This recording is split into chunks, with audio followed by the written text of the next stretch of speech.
Hello, this is Watch It All About with our latest review being the Christopher Ward C9 5-day automatic. This watch is creating quite a storm in the affordable watch industry, mainly because of their brand new movement, the SH21, which because of Christopher Ward's merger with Synergy's Horology, they've been able to create this movement, which is technically in-house. Not in-house in the way that it's actually built in London, but because the companies are merged and are now under one company, it can be classed as in-house in that sense.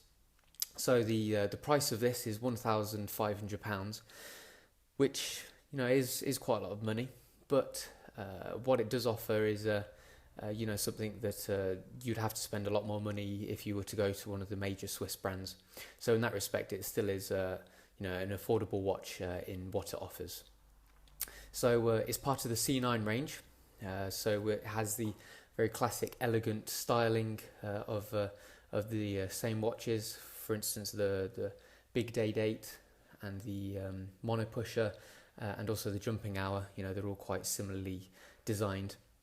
It also means that it's got the same case, which is 43mm in diameter. So it is quite a large watch. Some people would say it's probably too large for a dress watch.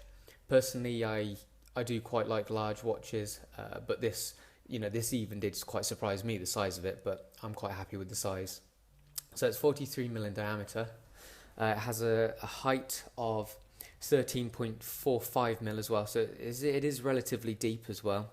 And the lug-to-lug length is 51.5mm. So the shape of the lugs actually are reasonably short, which is good because of the size of the case. It's not too long on the wrist. So I've got a 7.5-inch wrist for your reference, and it does seem to sit fairly comfortably and all right on my wrist, thanks to the downward angle of the lug. So that's good. So let's have a closer look at the case itself. So if we start with the case. So the case is split up into the bezel, the main case, and then the case back. So the bezel is completely polished, and so is the top of the lugs. And then all the two sides is brushed, as you can see, and this is all polished as well, and everything else is polished, including the edging of the case back as well. The finish on it is, as you expect for a watch costing this much, it is very, very high quality. The polished finish is excellent, makes it quite hard to take pictures of, and also the brushed finish is all very uniform, very soft, and you can tell it's expertly finished, so that's reassuring. So on top of the case is this sapphire crystal. It's quite domed. You see it starting to distort there. It's museum grade and has AR08 anti-reflective coating on the underside. Now it does it can tend to reflect quite a bit, mainly because of the dome. I feel that if it was flat, it would work a lot better and be a lot more effective. But it does seem to do the job fairly well. Sometimes visibility can be quite obscured from reflections, etc. And we'll discuss it a little bit later, but the thin hands can also make visibility a little bit hard at times. But apart from that, obviously it's a sapphire crystal, nice and thick, so it's not going to get damaged or anything like that, so that's good. If we look at the underside, the case back, you'll notice that the majority of the case back is a large exhibition window, which again is a sapphire crystal with the anti-reflective coating on the underside. Now this crystal is really good. You can tell that the anti-reflective coating is doing a good job, because when you do look at it, just the clarity and the anti-reflective properties is excellent. So I wish that they had used the same crystal on the case back as on the front, because I think that it would have really increased the visibility in that regard. So the case back is all polished, secured in by 6 small screws, and the only markings are at the bottom here. So we've got to have 5-day chronometer on one side, then on the other side we have the serial number and calibre SH21. That engraving is really nice and deep, so that's makes it, gives the impression of high quality as well, so that's good. So if we think about the strap now, before we go on to the dial and the movement, it's an alligator leather strap, but it is CITES certificated, which is good, from in Louisiana. So it's obviously ethically resourced, which is good. It is very soft. You can tell that it is a high quality leather strap.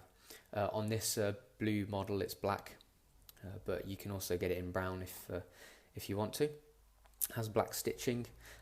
The top is obviously an alligator pattern, and on the underside it's a very soft feel to it, so it's really nice on the wrist, which is great.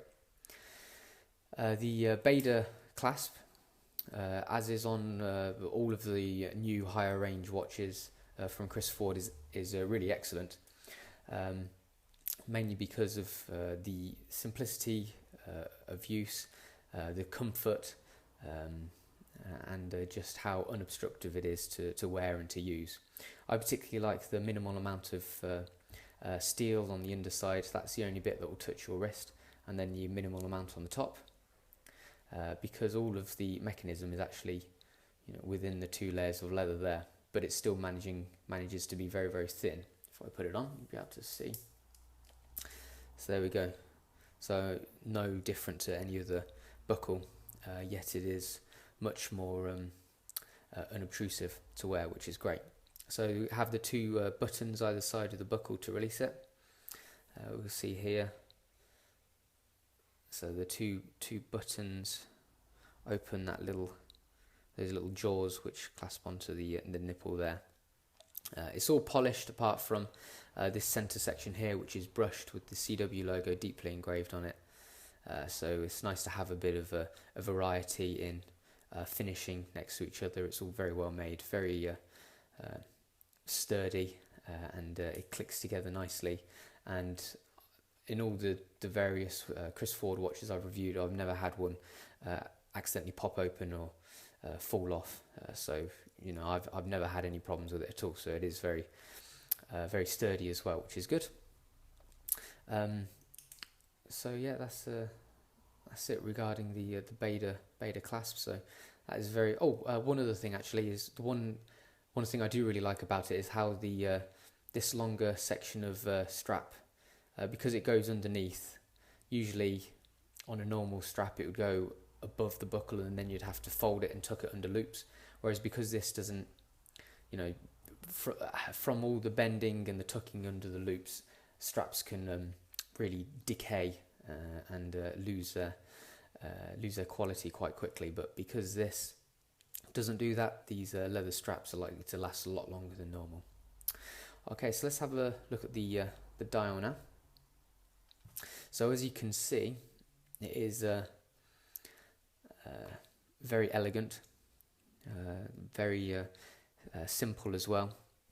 Thinking about the printing, there's only a few things on there. The logo at the top, 5-day automatic with chronometer in the second half, bottom half, and then Swiss made right at the bottom there.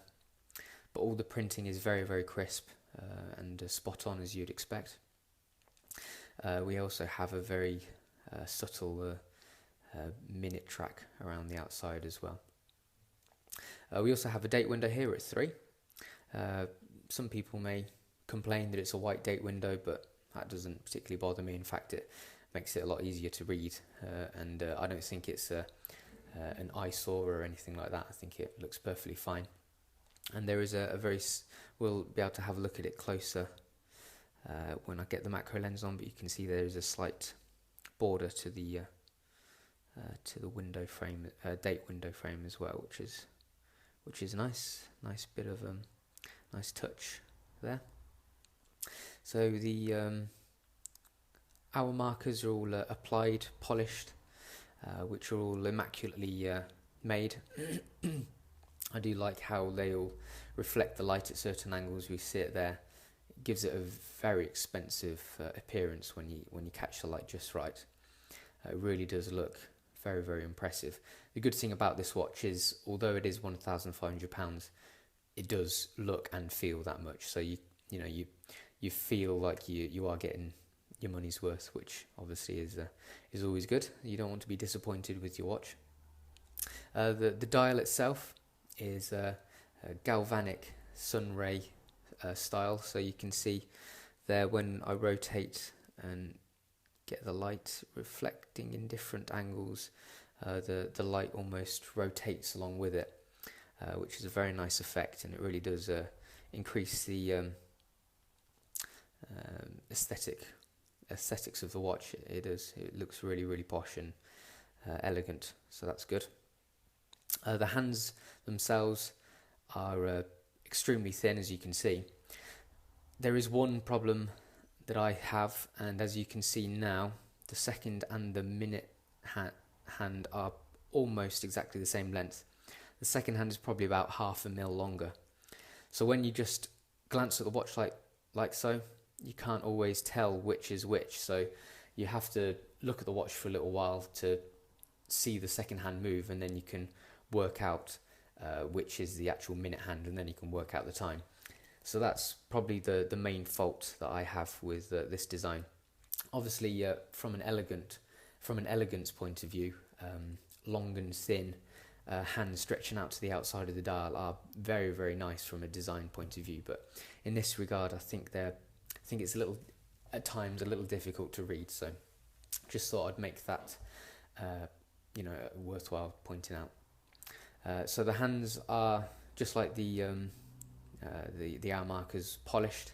You can see them reflecting there, and again they're excellently made, and we'll see them closer up in a bit when I put the macro lens on.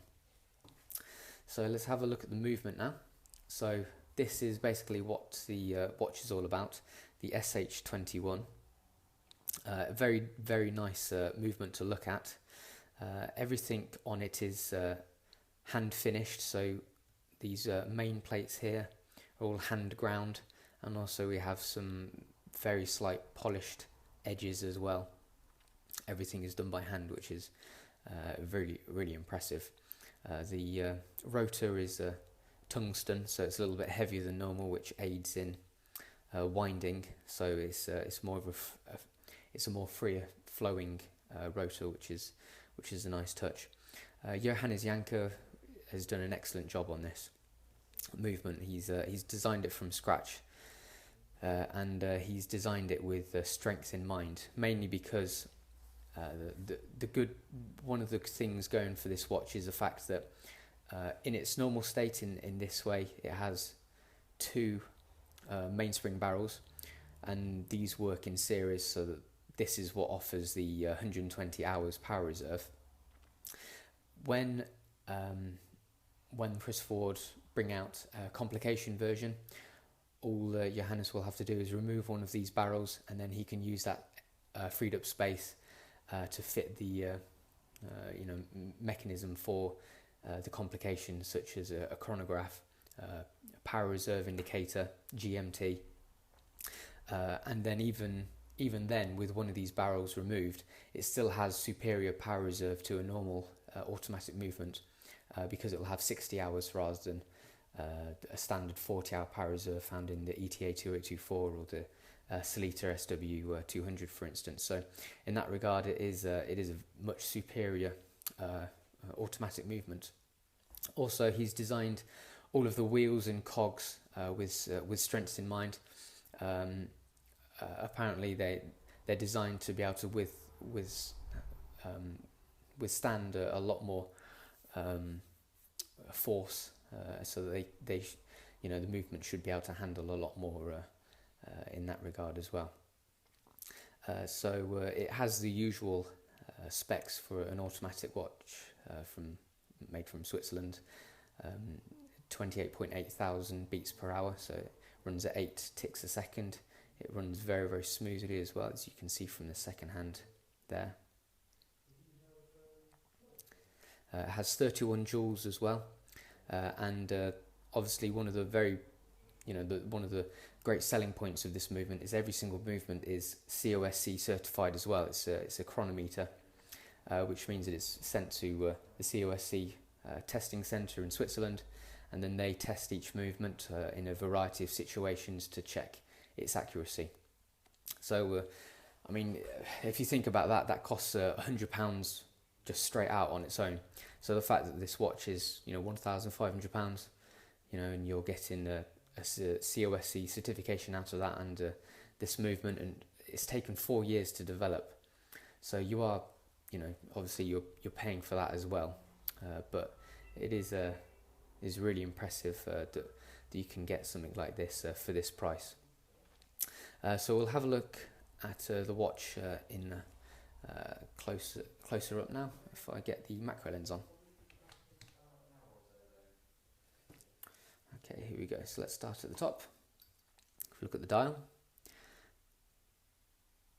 look at the printing there on the logos, absolutely flawless. And then look at the bottom there. And then Swiss made at the bottom, even though it's very small, this Swiss made printing at the bottom is very, very accurate, which is good. So if we have a look at the hour markers now,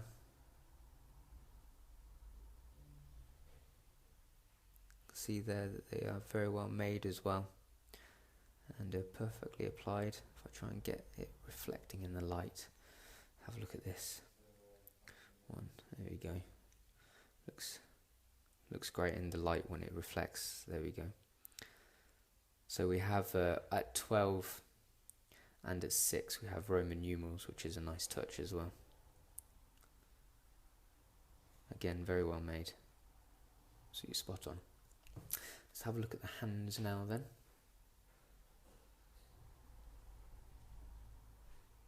There's the hands at the base. If I go to the end, you see the different lengths there. Second hand only just longer than the minute hand. Very simple design, very straight pointed arrow. And then if we look at the date window as well, the wheel, the printing on the wheel is flawless as well, as you'd expect. And we see the frame around the window as well. It's nicely executed. Okay, so if we look at the case now, have a look at the crown. Crown is just a push-pull crown. So in its normal state like this, you just twist it to wind up the movement.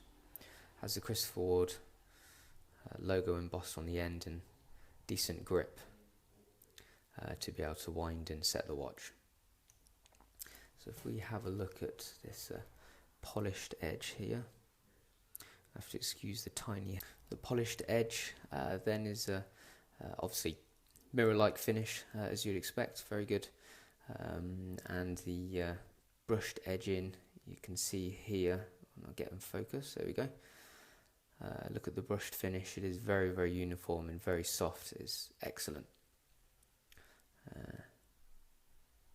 There we go, quite hard to get a decent shot of it, but it is very good. If we have a look at the case back now, you can see there's one of the screws there, and the 5-day chronometer etching on one side, and then the other side we have the serial number and calibre SH21, very deep, which is shows the high quality of the case back, which is good. So if we look at the leather strap now, see the stitching down the side and the alligator pattern on top. And then look at the bottom side, we have genuine alligator there. You can see it looks very, very soft as well, and it is very comfortable on the wrist. And there's the black stitch in there. Just have a look at the side as well. It's all very, very well made strap. So then just the Beta buckle before we move on to the movement. There's the Christopher Ward logo deeply engraved in the centre of the top, and then either side we have these polished sides with the button. There we go. And if I open it up, you can see the nipple there, and the other end is the clasp. There you go. Okay, so I'll just show the join as well. There's the join. That's all polished. Very well made. Okay, so let's just have a look at the movement now. So let's start off with the rotor. So you can see it has the Christopher Ward logo very deeply etched in the tungsten, and the rotor is a brushed finish to match the rest of the movement as well. I do like the design of the rotor with these hollow bits here, so you can see more of the movement. So that's good. See the center bearings there as well. Okay, so if I just try and get the balance wheel, there we go. Oh yeah, lovely. See it all ticking away in the background, and you can also see this edging now as well, which you couldn't see before. This very slightly chamfered edge, that's all done by hand, as well as the hand ground top of the plates. Have a look at these little bits and these jewels. It is a fairly simple looking movement, but there is something about it which really makes you appreciate its beauty. It is a little bit industrial at times, but just the fact that it's all hand finished, it's very well finished, even though it is brushed finish. And there's one of the mainsprings. If I show you the other one now, with Swiss made there. Oh.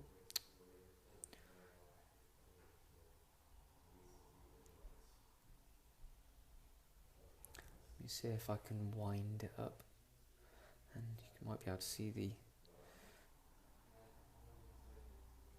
It's not moving. If I can. There we go, that's me winding it up. It's a bit difficult to do, but there we go. Is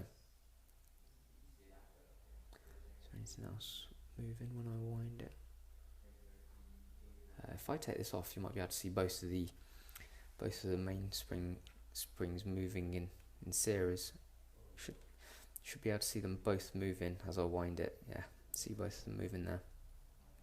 So they're both connected in series, so they both charge and release energy at the same time. So there we go.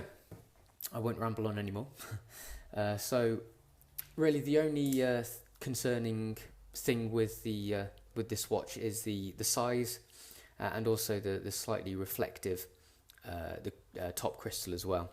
Other than that, it is an exceptional watch. It really is high quality. You can tell that it costs a lot of money, but not only does it feel good, but it has the excellent SH21 movement, which is going to be quite a big deal, not only now but going on into the future, especially when Christopher Ward start introducing various complications. So this watch is a real watch enthusiast's watch. It is very simple and elegant in its design, but there's just something extra that it gives you simply because of this in-house movement that usually you won't be able to get at this price point. So in that regard, I highly recommend it, and it is in the flesh, it is a truly beautiful watch.